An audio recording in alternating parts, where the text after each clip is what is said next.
नमस्कार, डी24 तास paid news channel तुम्ही पाहू शकता। सामाजिक कार्यकर्ता प्रभाताई परदेशी यांच्या माध्यमातून जिल्हाधिकारी व पोलीस अधीक्षक यांना निवेदन देण्यात आले।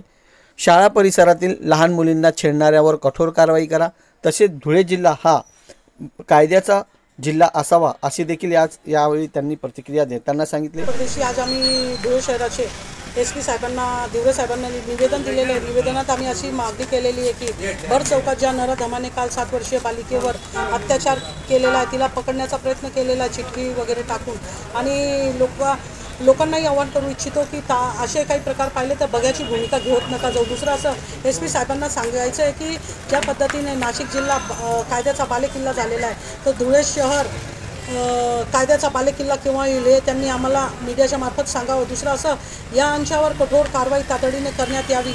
आमची अशी मागणी आहे की ज्या पद्धतीने प्रत्येक शहराच्या कानाकोपऱ्यात आणि कॉलेजेस परिसरामध्ये जे गँगवार पद्धतीने मुलं उभे राहतात तेही तातडीने त्यांनी बंद करण्यात यावे, आणि सायरन्स न वाजवता अचानक प्रत्येक ठिकाणी यांनी कॉलेज असेल स्कूल असेल तिथे धाडी टाकायला पाहिजे, आणि पुन्हा असे प्रकार घडू नये।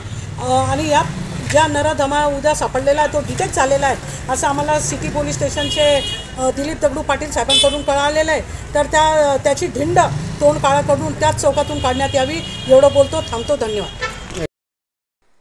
शाळा परिसरातील कॉफी शॉप व टवळक्या मुलांवर कठोर कारवाई करा, यावेळी आज शोभाताई परदेशी यांनी जिल्हाधिकारी यांना देखील निवेदन देताना सांगितले। कॅमेरामॅन निलेश डोलेसह जॉनी पवार, डी24 तास पेड न्यूज चॅनल।